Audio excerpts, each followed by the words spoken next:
E aí, galera do XP Resolve, sou eu, Sol Diniz, para resolvermos juntos aqui mais uma questão de biologia. Simbora! Quando colocados em água, os fosfolipídios tendem a formar lipossomos, estruturas formadas por uma bicamada lipídica, conforme mostrado na figura. Quando rompida, essa estrutura tende a se reorganizar em um novo lipossomo. Esse arranjo característico se deve ao fato de os fosfolipídios apresentarem uma natureza. Vamos lá. Quando nós falamos de lipídios, tá? No momento eu não estou falando de fosfolipídio. Mas quando eu falo de lipídios de uma forma geral, nós costumamos dizer o quê? Olha, lipídios são moléculas apolares. É exatamente por isso que lipídios não se solubilizam em água, né? Porque enquanto, colocar aqui água, ela é polar e os lipídios, eles são apolares. Por essa razão, lipídio e água não se misturam, né? A água não consegue solubilizar lipídio, porque, segundo a galera da química, né, semelhante dissolve semelhante. Então, a água, enquanto substância polar, ela vai dissolver outras substâncias também polares.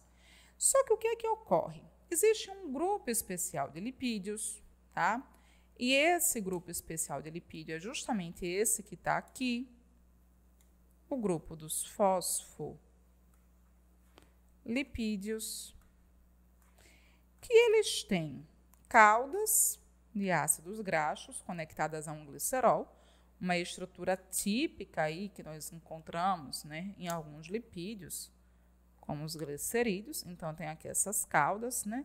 Essas caudas, elas são formadas por ácidos graxos, então elas têm um caráter, olha só, apolar. Mas eu tenho aqui uma região que nós chamamos de cabeça. Essa cabeça aqui, nela fica justamente o fosfato, tá, gente? E esse fosfato, ele é polar.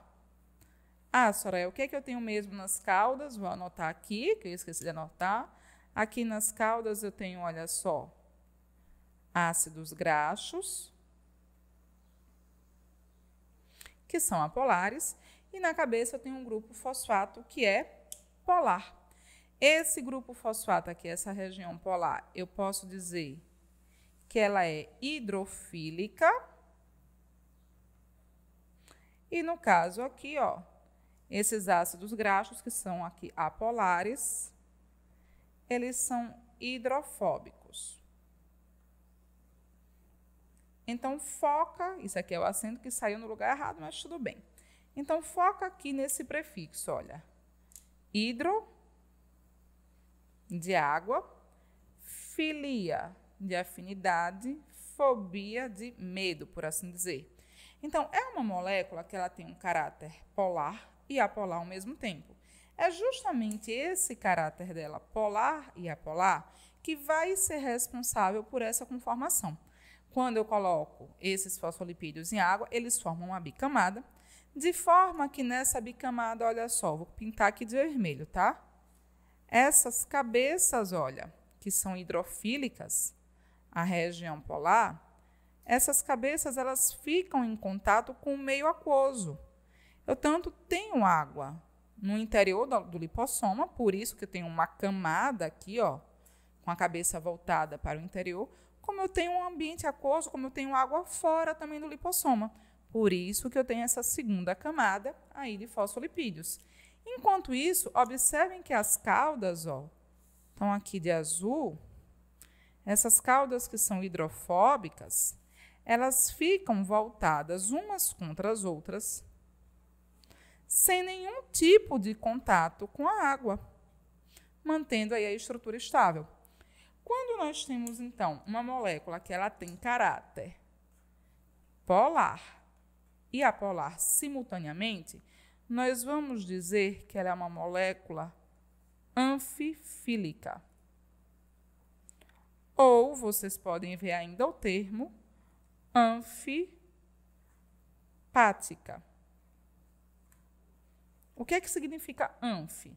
Esse prefixo anfi talvez vocês lembrem dele, né, quando vocês falam de vertebrados, lá de anfíbios. Anfi significa dupla. Tanto que lá nos anfíbios, anfíbio significa uma vida dupla, né? Uma etapa da vida aquática, outra etapa da vida terrestre. Aqui, anfi também significa dupla. Filia quer dizer afinidade, ou seja, é uma molécula que tem afinidade dupla. Ela tem afinidade por substâncias polares, ela tem afinidade também por substâncias apolares. Beleza? Então, vamos analisar aqui, porque essa estruturação ela é decorrente do fato dessa molécula ser anfifílica, o que a gente pretende encontrar aqui nas alternativas. Então, vamos lá. Né? É uma molécula apolar, ou seja, não serem solúveis em solução aquosa. Ela tem uma porção apolar, mas ela não é apolar, ela é anfifílica. Ela é polar, ou seja, serem inteiramente solúveis em água. Não, ela também não é polar. Ela realmente tem uma parte polar, mas volto a enfatizar, ela é anfifílica ou anfipática. Ela é anfotérica, ou seja, podem comportar-se como ácidos e bases. Não, a gente vai dizer aí, né, quando a gente estuda a bioquímica, moléculas anfotéricas que nós temos são os aminoácidos. Isso aqui não é aminoácido, isso aqui não é anfotérico. Insaturada, ou seja, possuírem duplas ligações em sua estrutura. Eu até posso ter ligações insaturadas, especialmente aqui quando eu falo dessa cauda, tá? Mas isso não vai ser o responsável por essa agregação, por esse arranjo característico. Não interfere. E de todo jeito aqui eu não tenho exatamente como saber se é insaturado ou não. Eu até percebo algumas curvas, né, algumas dobras aqui nessas caudas, tá? Que me dão a entender que de fato são ligações insaturadas, mas eu não tenho como saber o tipo de ligação insaturada que tem. E o item E, que de fato é o nosso gabarito, está dizendo que os fosfolipídios apresentam uma natureza anfifílica. Perfeito. Ou seja, possuírem uma parte hidrofílica, olha ela aqui, e outra hidrofóbica, olha ela aqui. Então, de fato, o nosso gabarito aqui, letra E. Beleza, galera? Então, com isso, queridos, finalizamos mais um ESC Resolve de Biologia. Aguardo vocês na próxima. Tchau, tchau.